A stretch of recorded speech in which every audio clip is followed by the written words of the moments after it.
أعوذ بالله من الشيطان الرجيم. بسم الله الرحمن الرحيم. السلام علیکم ورحمۃ اللہ وبرکاتہ. امید لرم چې زما ټول مسلمانان رونه خویندې به روغ جوړ وي او الله تعالی هم همیشه دپاره خوشحاله او آباد لره.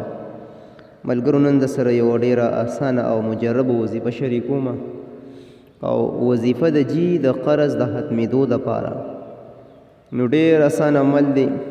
زمونږ داسې مسلمانان رونه خویندې وي چې هغوی قرض کړي وي او اوس ورسره غم چې دا قرض به څنګه ختموم، نو الله جل شانه به انشاءالله دا قرض ډېر زر ختم کي.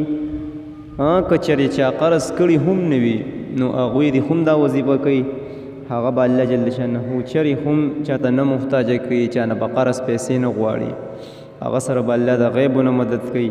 او که څوک قرضدار هم وي نو د هغه دپاره هم ډېره زیاته مجربه وظیفه ده. ودې کې انشاءالله او ودې ګوري چې الله جل شانه ورسره څنګه مدد کوي. دی به پوی هم نه وي او د قرض به الله جل شانه ختم کړي. وظیفه داسې ده چې د ماسپښین د لمونځ نه پس دا درود شریف به 100 وارې ووایي او بیا به د خپل حاجت دپاره، مطلب د قرض ختمېدو دپاره به د الله نه سوال کوي، الله نه به دعا غواړي. نو انشاءالله الله به له زر تر زره دا قرض ختم کی. درود شریف دا دی: اللهم صل علی محمد وعلی آله وبارک وسلم. دا درود شریف د ماسپښین د لمونځ نه پس 100 ځله به وایي. انشاءالله د به هفته نیمه د عمل نوي کړي چې د سره به الله د غیبو نه مدد شروع کي. دته په خپله پته ولګي چې یاره بلکل الله جل شانه زما قرض ختموي.